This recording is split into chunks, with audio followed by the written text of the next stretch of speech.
Assalamualaikum warahmatullahi wabarakatuh. Innal hamdalillah nahmaduhu wa nasta'inuhu wa nastaghfiruhu wa na'udzubillahi min syururi anfusina wa min sayyiati a'malina may yahdihillahu fala mudhillalah. Puji syukur kita kehadirat Allah Subhanahu wa taala atas segala curahan rahmat serta hidayahnya. Salawat dan salam kita haturkan kepada junjungan kita Nabi besar Muhammad sallallahu alaihi wasallam beserta keluarga, para sahabat, dan tentunya kepada kita selaku umatnya. Mudah-mudahan kini dan kelak akan mendapatkan syafaat di kemudian hari. Amin ya rabbal alamin.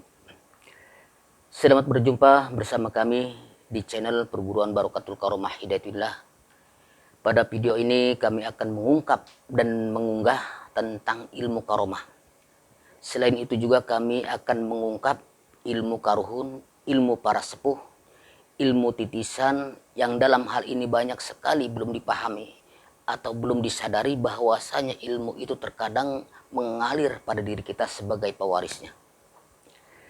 Namun sebelum kita lanjut membahas tentang karomah dan ilmu karomah, ilmu para sepuh, ilmu para karuhun, terlebih dahulu kita memahami apa karomah. Karomah adalah kemuliaan atau keramat, sementara ilmu karomah itu berasal dari beberapa sumber, yaitu karomah ayat, dalam hal ini ayat suci Al-Quran, kemudian karomah jin, dan karomah wali. Satu hal yang perlu kita ketahui bahwasanya ilmu kewalian terbagi dua, yaitu waliullah dan wali syaitan.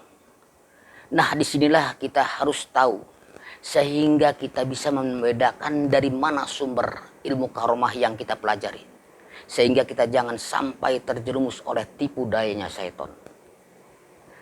Sebelum lanjut pada tema kita, yaitu tentang ilmu karomah, sebagai hamba yang beriman, juga sebagai umatnya Rasulullah Shallallahu Alaihi Wasallam, tentunya apa yang kita pelajari harus berkaitan dengan syariat dan akidah agama kita. Saat Allah Subhanahu wa Ta'ala menciptakan kita sebagai manusia, tentunya tiada lain untuk bersujud kepadanya.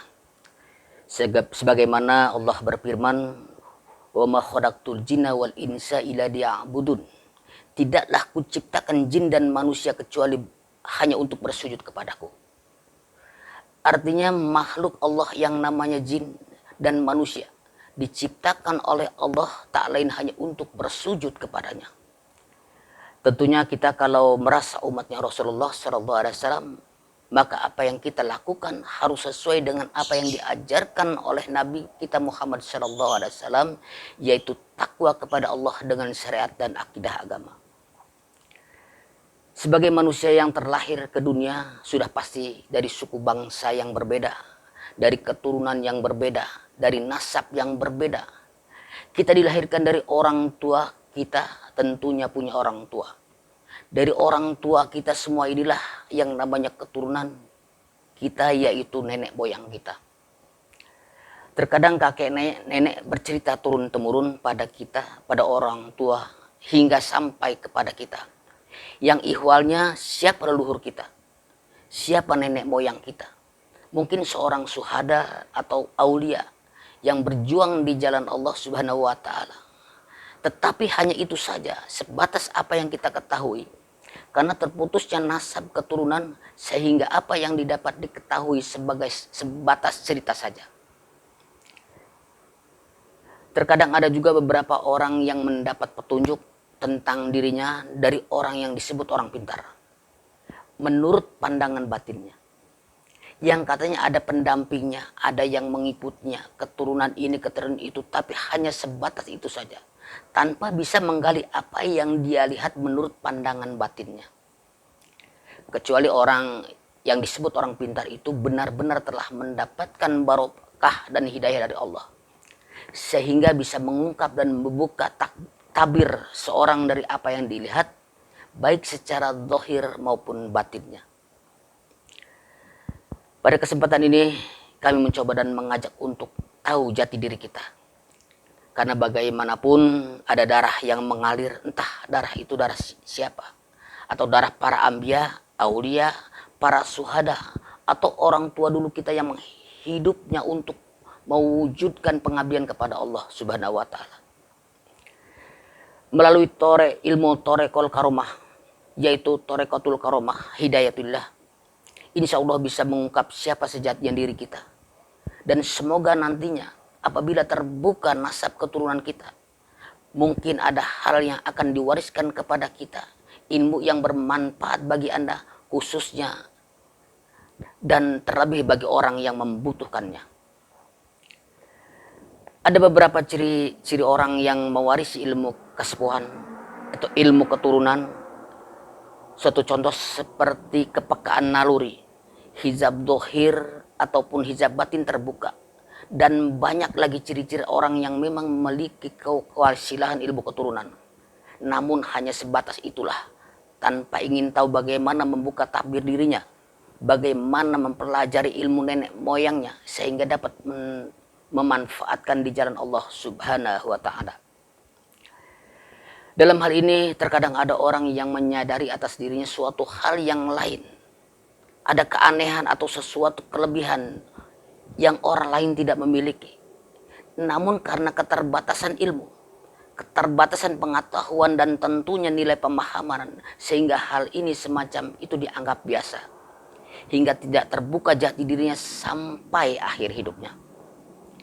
Karena itu hal yang harus kita lakukan tentunya perlu diungkap, kita gali atas diri kita. Jangan pula kita percaya apa kata orang tapi tidak membuktikannya. Satu hal, kita harus yakin bahwasanya ini adalah kuasa dari Allah Subhanahu wa Ta'ala. Ini adalah berkah dari Allah Subhanahu wa Ta'ala yang bila sudah tergali nanti dapat bermanfaat bagi hidup Anda. Sudah menjadi ketentuan bahwa kita sebagaimana tercipta yang hidup di dunia, suatu saat nanti pasti akan kembali pada yang kuasa. Namun kita pun harus tahu bahwa orang-orang yang sudah pupus, orang yang sudah meninggal dunia apabila gugur di jalan Allah, sesungguhnya mereka itu masih hidup di sisinya.